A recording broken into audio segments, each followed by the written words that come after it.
Hi friends, எல்லாரும் எப்படி இருக்கிறீங்க? எல்லாரும் நல்ல சுகமாக இருக்கிறீங்களா? இன்றைக்கு பார்த்தீங்கன்னா நான் ஒரு நல்ல ஒரு டிஃப்ரெண்ட்டான ஐட்டம் ஒன்று செய்து காட்ட போகிறேன். அதாவது இந்த சிங்களாக்கள்ன்ற ஒரு வித்தியாசமான மீன் பிரட்டல் தான். அந்த மீன் பிரட்டலோட நான் இன்றைக்கு அவிச்ச கொண்டக்கடலை அதுவும் ஒரு வித்தியாசமான முறையில் செய்து காட்ட போகிறேன். இந்த ரெண்டு ஐட்டமும் நீங்கள் சோறோட சாப்பிடுங்க அவ்வளோ ஒரு சூப்பராக இருக்கும்.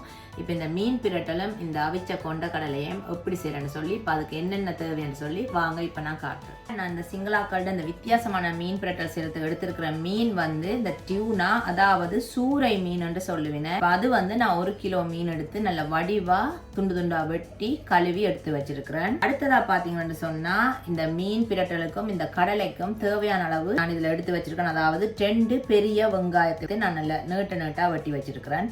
அதோட இந்த மீன் கறிக்கு சிங்களாக்கள் உங்களுக்கு தெரியும், இந்த ரம்பையில கட்டாயம் பாவிப்பினேன். இந்த ரம்பையில போடக்கே ஒரு வித்தியாசமான வாசம் வரும் இந்த மீன் கறியில. அதோட பாத்தீங்கன்னு சொன்னா நல்ல ஒரு கைப்பிடி அளவு கருவேப்பமில எடுத்திருக்கிறேன், அதாவது கறிவேப்பிலை. அதோட பாத்தீங்கன்னு சொன்னா உள்ளி, அதாவது இந்த உள்ளி ஒரு 6-7 உள்ளி எடுத்து நல்ல நீட்டா வெட்டி வச்சிருக்கிறேன். அதுக்கு பிறகு ஒரு 4-5 பச்சை மிளகாய். அதோட பாத்தீங்கன்னு சொன்னா ஒரு 4 உள்ளியும் ஒரு சின்ன துண்டு இஞ்சியும் ஒரு கரண்டி அளவு மிளகும் நான் உரல்ல போட்டு நொறுக்கி வச்சிருக்கிறேன். அதுக்கு பிறகு இது பாத்தீங்கன்னு சொன்னா இந்த கொரக்கா புளி, அதை சுடுதண்ணியில ஒரு புளிக்கு ஏற்றவாறு, அதாவது 2-3 புளி எடுத்து சுடுதண்ணியில நல்லா ஊற விட்டுட்டு அதையும் நான் நல்லா உரல்ல இடிச்சு வச்சிருக்கிறேன்.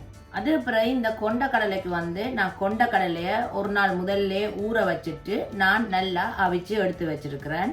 அது பிறகு பாத்தீங்கன்னா இந்த கறிக்கு தேவையான அளவு உப்பு, நான் இன்றைக்கு எப்பவுமே பாவிக்கிற ஜெஃப்னா கறித்தூள் தான் பாவிக்க போறேன். அதோட பாத்தீங்கன்னு சொன்னா நான் இன்றைக்கு நல்லெண்ணெய் தான் பாவிச்சு இந்த கறியை ரெடி பண்ண போறேன். அடுத்ததான் இந்த மீன் பிரட்டலை நாங்க முதல்ல எப்படி செய்யறேன்னு சொல்லி நாங்க பார்ப்போம். இப்ப இந்த மீனை நான் மேரினேட் பண்ண போறேன். அதாவது நல்லா மசாலாக்களையும் போட்டு பிரட்டி கொஞ்ச நேரம் ஊற விட போறேன். அதுக்கு இப்ப நான் உரைப்புக்கு தேவையான அளவு மிளகாத்தூள் இதுக்குள்ள நான் போட போறேன். உரைப்புக்கு எவ்வளவு தேவையோ நீங்க அவ்வளவுக்கு போட்டுக்கொள்ளலாம். நான் ஒரு 2.5 கரண்டி மிளகாய்த்தூள் போட்டிருக்கேன், அதாவது ஜாழ்ப்பாண கறித்தூள். அடுத்ததான் அந்த இடிச்சு வச்சிருக்கிற இந்த உள்ளி, இஞ்சி, மிளகு, அதோட இந்த புளி, குரக்கா புளி, இது எல்லாத்தையும் போட்டு நான் நல்லா இதை பிரட்டி ஊற விட போறேன். இதோட நான் கொஞ்சம் உப்பும் போட போறேன். அப்ப இந்த மீன்ல உப்பு ஊறி இருக்கேக்குள்ள இன்னும் நல்ல ஒரு டேஸ்டா இருக்கும். அதுக்கு பிறகு இந்த கொஞ்சம் ஒரு தண்ணி விட போறேன், அதாவது கொஞ்சம் தண்ணி. அப்ப இது பிரட்டைக்குள்ள இந்த மசாலா இந்த மீனோட கொஞ்சம் பிரண்டு வர கொஞ்சம் நல்லா இருக்கும், இல்லாட்டி கொஞ்சம் காஞ்ச மாதிரி இருக்கும். இப்போ இது எல்லாத்தையுமே நல்லா நான் பிரட்டி எடுக்க போறேன்.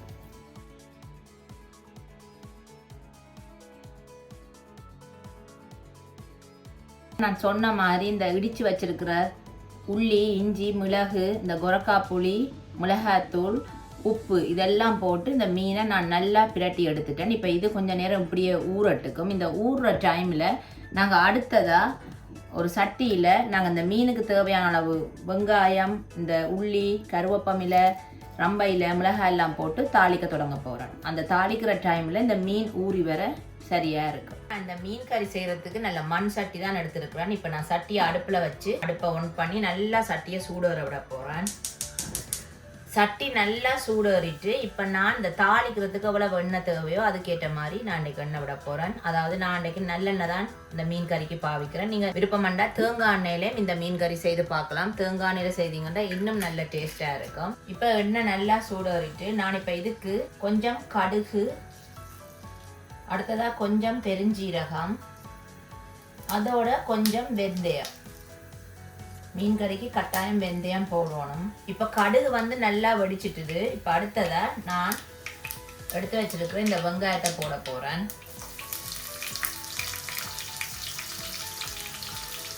அதோட பச்சை மிளகாய், வெட்டி வச்சிருக்கிற உள்ளி, ரம்பையில கொஞ்சம் கறிவேப்பிலை, இது எல்லாத்தையும் இப்போ நான் நல்லா வதங்க விட போகிறேன்.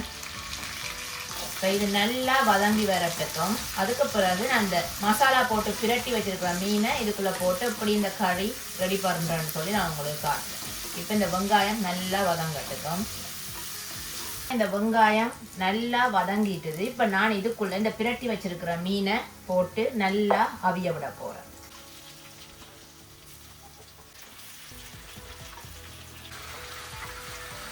இந்த பிரட்டின மசாலாக்கள் கொஞ்சம் இந்த பாத்திரத்தில் இருக்குது. இப்போ நான் கொஞ்சம் தண்ணி விட்டு அதை நல்லா அலசி இதுக்குள்ளே நான் விட போகிறேன். இப்போ இதுக்குள்ளே நான் இந்த பிரட்டி வச்சுருந்த மீனையும் போட்டு இந்த மிஞ்சின மசாலாக்குள்ளே கொஞ்சம் தேவையான அளவு தண்ணியும் விட்டு நான் இதுக்குள்ளே நல்லா விட்டுருக்கேன். இப்போ ஒருக்கா இந்த சட்டியை நல்லா ஒருக்கா கலந்து விடுவோம். இதுக்குள்ள கரண்டி இப்போ வைக்கக்கூடாது. இப்போ இதை நான் மூடி ஒரு 10 to 15 நிமிஷம் இந்த மீன் அவிகிற அளவுக்கு நான் மூடி விட்டு நல்லா கொதிக்க விட போகிறேன். மீன் குழம்பு நல்லா 15 நிமிஷம் ஆகிட்டது. இப்போ நல்லா அந்த மாதிரி வாசம் வருது. இப்போ வாங்க இந்த மீன் குழம்பு சும்மா எப்படி வந்திருக்குன்னு சொல்லி பார்ப்போம்.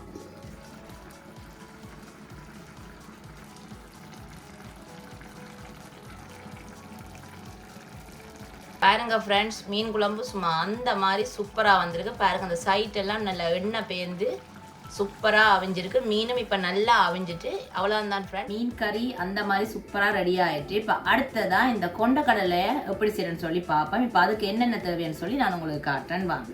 இப்போ இந்த கொண்டக்கடலை செய்யறதுக்கு அவிச்ச கொண்டக்கடலை 1 கப் எடுத்திருக்கேன். உங்களுக்கு எவ்வளவு தேவையோ நீங்கள் அவ்வளவு எடுத்துக்கொள்ளலாம். அதுக்கு பிறகு உரைப்புக்கு எவ்வளவு தேவையோ அதுக்கேற்ற மாதிரி நான் ஒரு 8 to 9 செத்தல் மிளகாய் எடுத்திருக்கிறேன். ஒரு பெரிய வெங்காயத்தை நல்லா மெல்லிசா வெட்டி இருக்கிறேன். அதோட கொஞ்சம் கறிவேப்பிலை. அதுக்கு பிறகு இந்த புளிப்பு சுவை கொடுக்கறதுக்கு ஒரு பாதி தேசி புளி எடுத்திருக்கிறேன். அதோட இந்த செத்தல் மிளகாயை நாங்கள் பொரிச்செடுக்கணும். அது பொரிச்செடுக்கிறதுக்கு நான் அன்றைக்கு நல்லெண்ணெய் தான் பாவிக்க போகிறேன். அதுக்கு பிறகு தேவையான அளவு உப்பு. இப்போ இவ்வளோ இருந்தால் இந்த கொண்டக்கடலை செய்கிறதுக்கு தேவையான பொருட்கள். இப்போ இந்த கொண்டக்கடலையை நாங்கள் எப்படி டிஃபரெண்டான முறையில் செய்கிறேன்னு சொல்லி நான் இப்போ உங்களுக்கு காட்டுறேன். முதல்ல இந்த செத்தல் மிளகாயை எண்ணெயில் நல்லா பொரிச்செடுக்கணும். இப்போ நான் இதை பொரிச்செடுக்க போகிறேன். அடுப்பில் ஒரு சட்டி வச்சு நல்லா சட்டியை சூடு வர விட்டுருக்கேன். அதில் இப்போ கொஞ்சம் நல்லெண்ணெய் விட போகிறேன். இப்போ எண்ணெய் நல்லா சூடறிட்டு இப்போ நான் அந்த செத்தல் மிளகாயை இதில் போட்டு நல்லா பொரிச்செடுக்க போகிறேன்.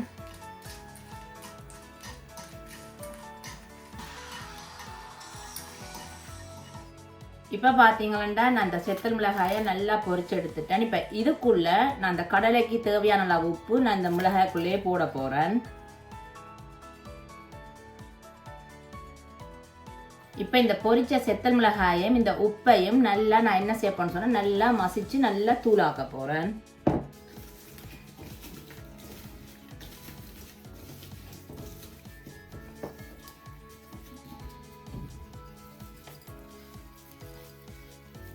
இப்போ இதுக்குள்ள நான் இந்த வெட்டி வச்சிருக்கிற வெங்காயம் கறிவேப்பிலை அதையும் போட்டு நல்லா மிக்ஸ் பண்ண போறேன்.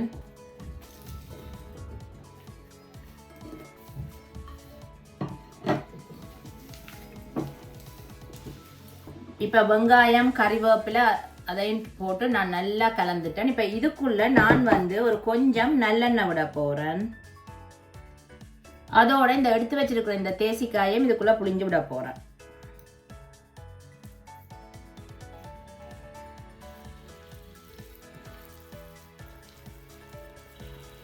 அடுத்ததா இந்த அவித்த கடலையும் இதுக்குள்ள போட்டு நல்லா கலக்க போறேன். இப்ப கடலையும் இதோட நல்லா கலந்து விடுவோம். நீங்க கலந்ததுக்கு அப்புறம் இதுக்கு உப்பு புளி பத்தாட்டி நீங்க பார்த்து திரும்ப போட்டுக்கொள்ளலாம்.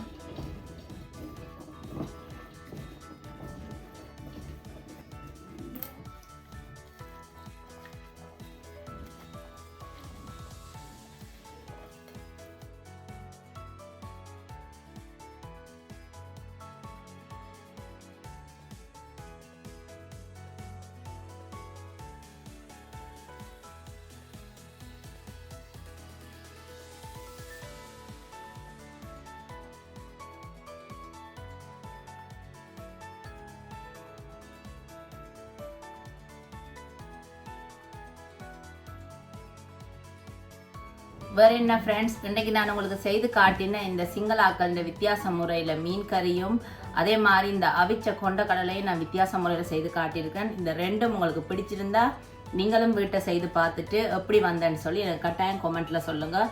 அது வரைக்கும் எனக்கு சப்ஸ்கிரைப் பண்ண எல்லாருக்குமே ரொம்ப ரொம்ப நன்றி. வேறு என்ன, இதே மாதிரி நான் டிஃப்ரெண்ட்டாக வித்தியாசமான வீடியோ நான் உங்களை சந்திக்கிறேன். அது வரைக்கும் பாய்.